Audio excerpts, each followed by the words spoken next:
What's up guys, welcome. My name is Mario. If you guys are new here, consider subscribing. We make dope videos every week, or we're gonna try to make dope videos every week. But in today's video, we're gonna get straight to it and we're gonna talk about how to film events better. Nobody compares to you.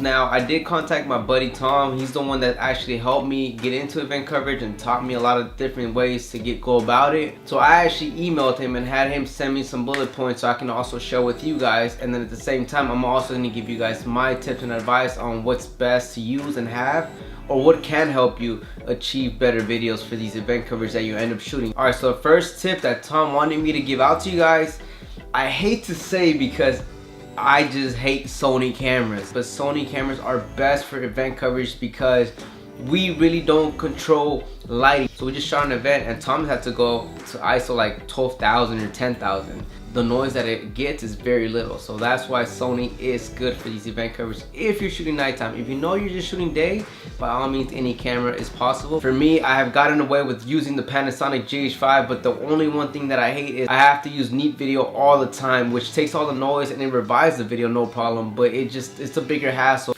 Another tip that we want to go ahead and give out to you guys is for event coverages, sometimes they want the videos done within 24 hours. Don't worry too much on color grading. I myself am crazy about colors and I like to shoot everything in log, but for something like that, you can probably go with natural or go with Cine 4, Cine D, whatever your camera has. Do little tweaks with the colors, but don't go too much. Do not shoot in log unless you have a LUT built already in to make your job that much easier. But for the most part, you want to make it as easy as it can be for yourself in post, because you have less than 24 hours. In order to be able to deliver the footage and within 24 hours, just try to make it a lot easier for yourself.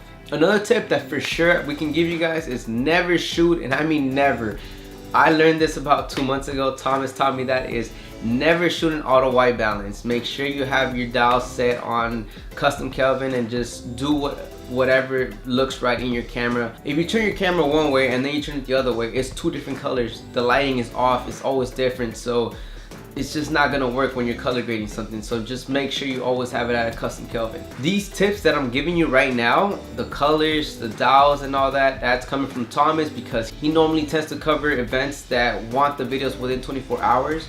He's trying to basically show you guys how to minimize your work and make it a lot easier for you guys to be able to deliver these videos. Alright, and now we get onto gear. My favorite camera for event coverage, and that's because like I said, I don't like Sony, it's the Panasonic GH5. The reason I love this camera so much is because it shoots 4K 60 for all the B-roll. Basically, I can shoot the whole thing in 4K. Obviously, I don't like the low light. The GH5 is a great camera. It's just I really can't control much, so I have to use neat video all the time. And if they want a turnaround time within 24 hours, the GH5 is gonna be hard to work, because if they want like a 2-minute video and you're putting neat image throughout the whole video, no matter how fast your computer is, to export it is gonna take a long time. So just think about it twice. Now the next thing you guys should use with an event coverage is, because you're able to go all around and have smooth footage, it'll be a gimbal. So a gimbal is kind of necessary to have in these events because you're doing a lot of running gunning. If you want a lot of smooth footage, definitely you can need a gimbal. So what I like to take is obviously the GH5, the stabilizer, and one lens that I carry with the GH5 is the 18-35. That covers the wide, somewhat middle. But now the last thing that I carry is, let me show you guys. It's the Sigma 50-100 1.8 lens. I use the adapter for it, so it can go down to 1.3. What I like to do is I have another GH5 and I'll have that strapped with the 50-100. If I'm shooting an event and I'm going around in a circle, but I like something that's going on within that circle, from there I'll drop the Ronin S down real quick, and then I'll grab the 50-100, and then I'll get really close in tight on the emotion or whatever it is that I like, and that gets me the detail, the tight. If I don't have a second shooter, that's the way I like to do it. I normally like to strap my second camera and have the Ronin S, drop it, change it, so I'll go back and forth like that, so I know I can cover myself throughout the whole event. But it's always better to have a second shooter. For the most part, I always bring a second shooter and just have him use the 50-100 all day. So that's from weddings to event coverage. That's my way of going about it.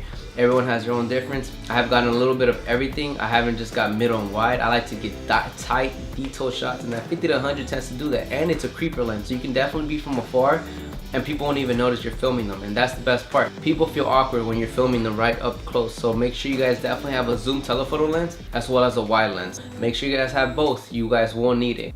So that's pretty much it, and you will need an audio as well, but of course talk to the client first and make sure that he wants the audio. Otherwise, just go with the stabilizer, your camera, go with a wide and a zoom telephoto lens, and that should cover basically everything. But again, if you guys can get a second shooter, make sure you guys do have them. And now I don't know if I'm missing anything. I think that's what I'm gonna go with, and if you guys have any further questions, feel free to ask.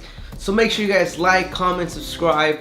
We're gonna be back here next week. That's it for this week. 2 videos in 1 week. Man, I didn't think I'd ever get to that, man. This is exciting for me. This is exciting for all of us. So we're down now. Peace out. I'm gonna go ahead and just display one long 1 minute video. If you guys wanna stay for that, watch the whole thing. If you guys have any questions on that full video, make sure you guys leave a comment. Now up to the video.